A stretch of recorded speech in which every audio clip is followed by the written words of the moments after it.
Hi welcome to keep TV. నేను మీ anchor Fatima. BRS పరిస్థితి ఇప్పుడు రోజు రోజుకు దారుణంగా తయారవుతుంది.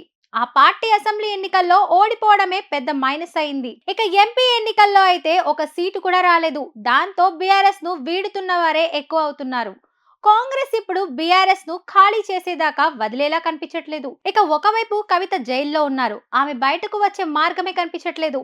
ఇంకోవైపు కేసీఆర్ మీద వరుసగా కమిషన్ల పేరుతో రేవంత్ నానా రచ్చ చేస్తున్నారు. ఇంకోవైపు ఎమ్మెల్యేల ఫిరాయింపులు పెరిగిపోతున్నాయి. ఈ క్రమంలోనే బీఆర్ఎస్ లో ఉంటే రాజకీయ భవిష్యత్ ఉండదనే వేవ్ నడుస్తుంది. దాంతో హరీష్ రావు కూడా పక్క చూపులు చూస్తున్నారనే ప్రచారం తెర మీదకు వచ్చింది. హరీష్ రావు లాంటి బలమైన నాయకుడు ఏ పార్టీలో ఉంటే ఆ పార్టీకి ప్లస్ అవుతుంది. అయితే అలాంటి ప్రచారాలు జరుగుతున్న సమయంలో వీటి నుంచి గట్టెక్కాలంటే బీఆర్ఎస్ తో దోస్తి కడితేనే ఆ పార్టీకి ప్లస్ అనే రూమర్లు కూడా వినిపిస్తున్నాయి. అందుకే హరీష్ రావు ఢిల్లీకి వెళ్లాడని, బీజేపీ పెద్దలతో సంప్రదింపులు చేస్తున్నాడని అంటున్నారు. ఒకవేళ బీజేపీతో బీఆర్ఎస్ దోస్తి కుదరకపోతే హరీష్ రావు తన దారి తాను చూసుకుంటాడని అంటున్నారు. అంటే హరీష్ రావు బీజేపీలోకి వెళ్తాడని అంటున్నారు.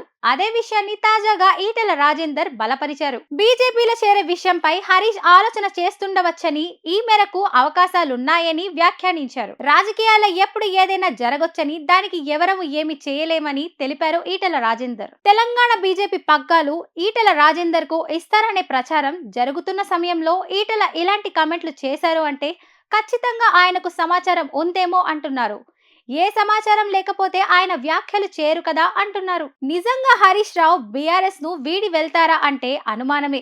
ఎందుకంటే ఇప్పుడు ఆయన కాంగ్రెస్ మీద బీఆర్ఎస్ తరపున బలంగా కొట్లాడుతున్నారు. పైగా హరీష్ రావుకు పూర్తి స్వేచ్ఛను కేసీఆర్ ఇచ్చారు. కాబట్టి ఇలాంటి సమయంలో హరీష్ రావు పార్టీ మారుతారని అనుకోలేం. కానీ రాజకీయాల్లో ఏమైనా సాధ్యమా చూడాలి, మరి ఆయన ఏం చేస్తారో.